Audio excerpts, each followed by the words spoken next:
Right, a bit more work on the Phantom.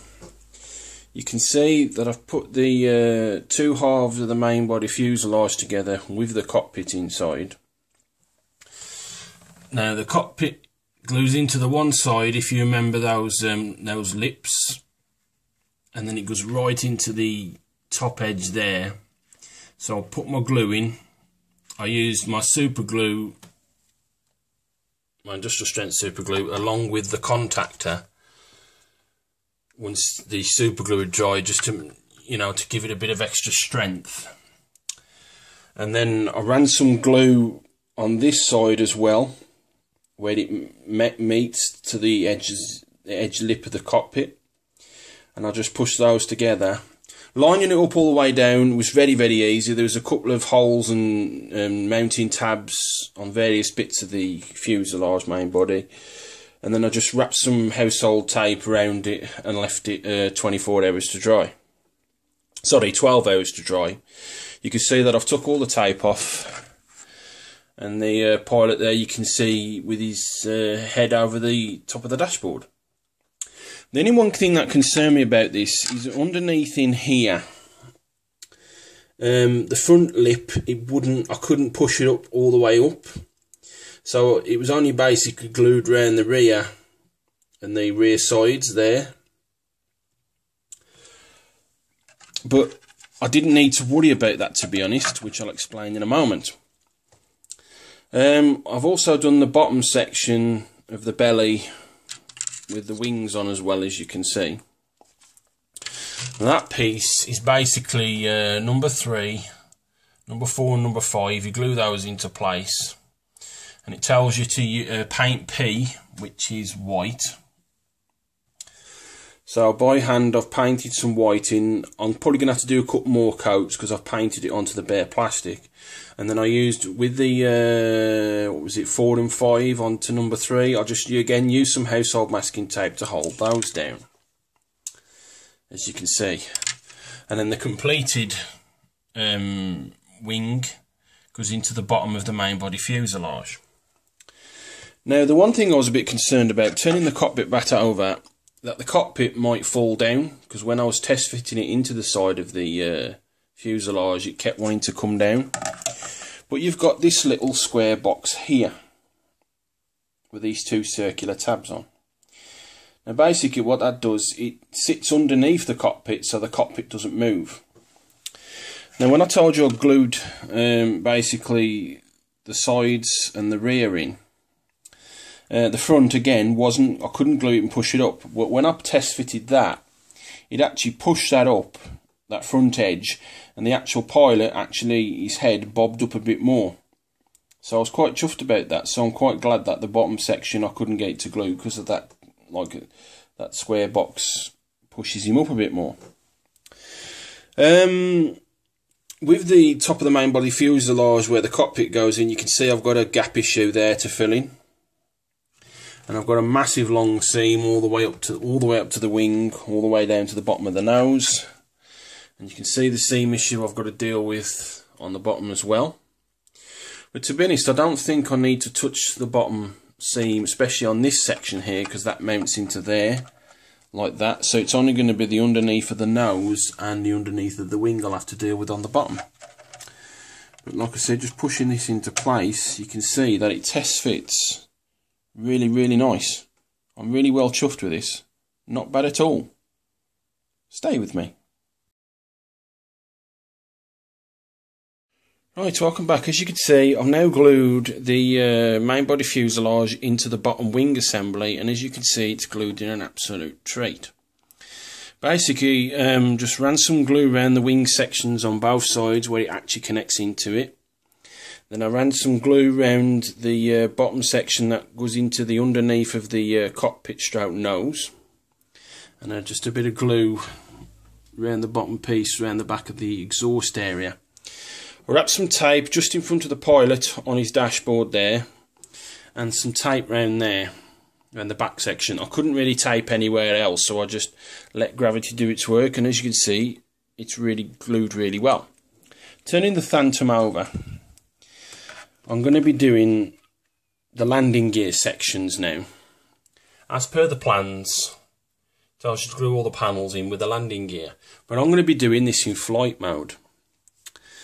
And the problem I'm having is there's not really any lips on the underneath of the in the inside walls of the landing gear storage areas, so I'm having to put some foam in there so I can glue those onto, because if I try and glue them in, they're just going to fall inside the hole.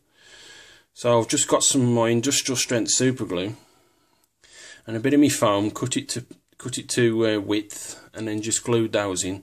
Now all I've got to do now is just glue these panels on top of there. With this one here, it's not too bad. There is some little lips on the inside, but I've ran the glue on the inside of the landing gear area and then pushed the piece into place and then just ran some glue around the edges to give it a bit of extra security. But that's where I'm sitting at the moment. Right, as you can see, I've now glued in the landing gear covers, the two sections of the rear landing covers and the forward landing covers.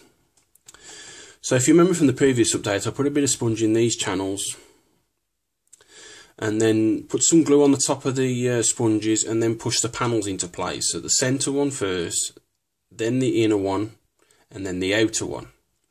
And while they was sitting on top of the sponge, I put some glue down the channels to give the edges a bit of extra security on both sides. Once I've done that, I use my big scissor clamp, one on each side from this way, to hold those down. So the clamp covered a bit of the little one, enough anyway, all of the big one in the middle and the one on the outer edge, the inner edge, sorry. So I left those pretty much 24 hours to dry, both sides, and then took the clamps off. The only problem was there was a few little glue marks and little glue blotches around all the plates. So using a combination of my scalpel to get into the nooks and crannies, my files, and using a bit of sandpaper on the edge of my finger and like creasing it like that so I can get into those little edges. It's looking a hell of a lot better than it was when the glue marks were there. I mean, at the moment you can see there's some imperfections and the scratch marks, but it does look a bit pants, but once the primer covers all that up, it's going to look a hell of a lot better. And you can see that the channels, I've maintained the integrity of the channels, because obviously they're not going to disappear fully because these would fold out. So that's the rear ones done. With the front ones, you got part number 55 and part number 34. Now 55, much like these landing gear covers there, they had little notches on the inside of the wall, so I was able to rest that on the little notches. It was like all the way around. But part number 34, there wasn't any, so I just put a bit of that sponge in, glued it on, and then just wrapped the tape round. And then again, once I took the clamps off, I took the tape off, and then just done a bit of sanding around the edges to neaten it up, basically, because that's what I was doing with the sandpaper, the scalpel, and me files, just to smarten it up and tidy it up a bit. But not looking too bad at all. Stay with me. Right, I'm starting work on the outer fuselage construction now, starting with the intakes. Now you've got these two plates which are 74 and 73, and then you've got the outer plates which will glue onto this section here. It's called like a dome, which is part number 13 and 14, as you can see on the plans. So you glue the inner parts in first, and then you glue the outer part of the intake on top of that. But for part from 14 and 13 on the inner wall, it tells you to paint it in P, which is white. But the only trouble is, once all this is glued and primed, it's going to be really hard to get my brush in there to paint these inner walls. So I've painted them first before I glue them on. So part number 73 on this side is going to be green because of the camo pattern, and on the other side with 74 it's going to be brown, as you can see. So I thought, well, I'll paint these first before I glue them on. So basically, with the intake outer walls, you can see I've painted the inner walls in the grey primer, then the white spray and then I'm just going to basically glue those onto there, so it's going to make it a hell of a lot easier. The only trouble is, once I come to primer everything, I'm going to have to mask off the actual intakes, so I don't actually get any primer on these bits I've just painted. Stay with me. Right, a bit more construction on the Phantom. I'll start with the intakes. You can see that I've glued in number 73, which is the green one, which I painted it green, and number 13, which is the outer wall of the intake. So I glued in number 73 first, dead easy, flat edge to flat edge. Now with the 13 outer wall intake, you've got to tuck it into that corner there. It's got to be tucked into the edge of the wing assembly. Once that's tucked in, then you line everything else up to where it's got to be glued onto the edges there and the edges on the top and round there as well. Same for 14 and number 74. Glue 74 in first, which is the brown one, and then with the 14 just tuck it in to the in part of the wing there. Once that's done, just line everything else up.